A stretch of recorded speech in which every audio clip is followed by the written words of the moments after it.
Hello and welcome to my channel, Ironbreaker, bienvenidos. Today I'm going to attempt to do my very first painting tutorial for my second favorite Baratheon unit in the Song of Ice and Fire miniatures game, the Rhllor Faithful, whom I couldn't wait to lead us because, as we all know, the night is dark and full of terrors. My favorite unit, in case you were wondering, were the OPAF Stag Knights. Being a Stag Knight fanboy is kind of my thing, you will notice, and I don't know what I would do if they actually became good in this game. I guess I would have to find something new. I've been painting minis for about 6 years, and one of the main reasons why I wanted to do a tutorial is, well, there are many great channels that do them, but I always felt like they were too advanced for me. Basically, I didn't feel confident enough to paint as well, or I would get frustrated because they were not as good as a multiple winner of the Golden Demon Painting Award, you know, like. So it is my hope what I can do is make people feel less intimidated by painting, but also love painting, or at least give my future kids some cringe videos to show their friends. Sad face. Either way, we're going to do this. And during the video, I will attempt to take you step by step by my process to show you a tabletop standard painted model. I thank you in advance for joining me on this journey, and I hope you will like, share, and subscribe my channel. You can also follow me on IG at Cobra's Finest with a Z, where I post entirely way too much. But during the times of the big Rona, we all need all the laughs we can get. Enjoy. So the first step we're going to need to do is to prime your models. I've already primed them, so as you can see, they're pretty primed. Don't worry too much about if you notice that there's some parts that aren't primed correctly. You're going to be able to paint through those, and with like washes, which I like to call talent in a bottle, you'll be able to cover those up fairly quickly. And so my hope is, so that's where we'll start from there. You'll prime them, let them dry. Make sure that when you prime, some of the things you want to prime them inside a box, like if you have an Amazon box or if you have an old shoe box that you're not using, it's a good place to start. And then let them dry and then take them out and start doing. What you don't want is that you're going to have to constantly prime them because you get your fingerprints on them and it's all just a big mess.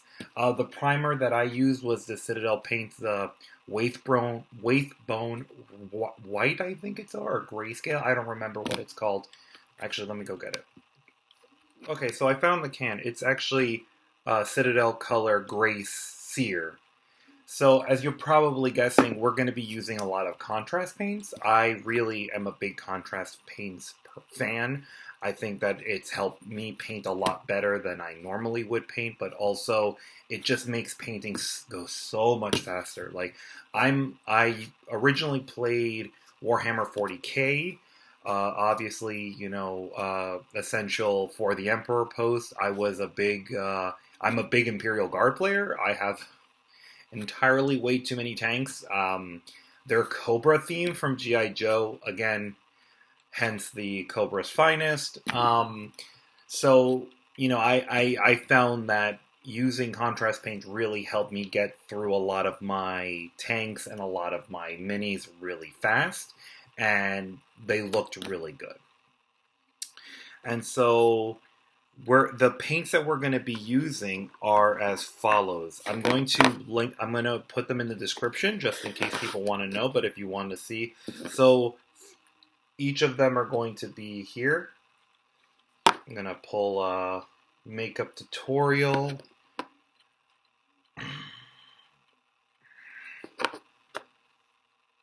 Just showed you all of them. So if you would like to stop the video at any time, you could just... This is Baltzar Gold. I don't know if you can see that. I use Baltzar Gold a lot. Mournfang Brown, which is my... Or no, I'm sorry. This is Mournfang Brown. It's a great brown. I thought this was Rhllor Brown, my bad. Another very good Leadbleacher. And then the layer paint, we're going to use this one, which is Ironbreaker. And then to top it all off, we're going to use this wonderful, what I like to call talent in a can. Because this will make your painting job, whatever you do, pop so much better. It's really quite remarkable. And then hopefully by the time we're done, we're going to have a model that finishes like this.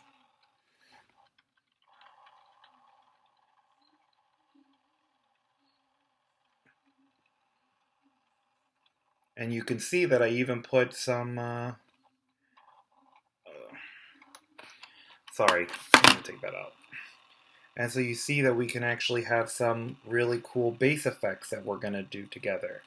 And that we're going to, for the Rhllor Faithful, since I'm also a Stark player, I have snow, but for the Rhllor Faithful, we're going to use Vallejo's Earth Texture, sand, which looks really cool, and especially when you're trying to do these different effects, you really want to make sure that you use these texture paints, because I found that using like gravel and other things can be really hit or miss, and I don't want you to have like, you don't want your bases to be ugly. If you're going to go through the trouble of doing bases, you want them to look as spectacular as you can. Step 1, make sure you get the tunic with Hazdreg yellow, or however it's pronounced.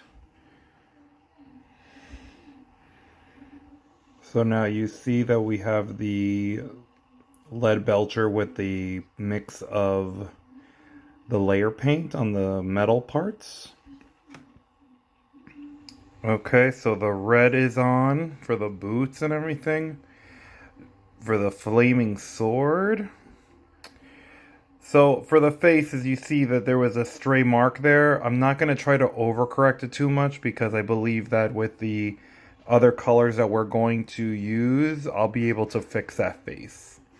And don't feel weird if you feel that you've missed a spot when you're looking back at it.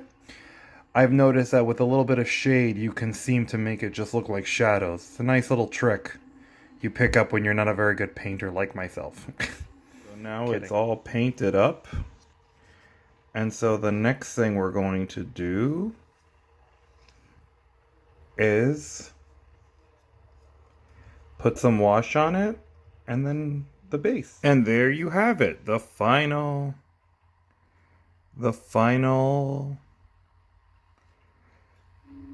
product.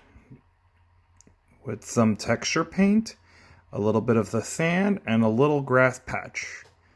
There you would be able to destroy all the enemies of the one true king, Stannis Baratheon.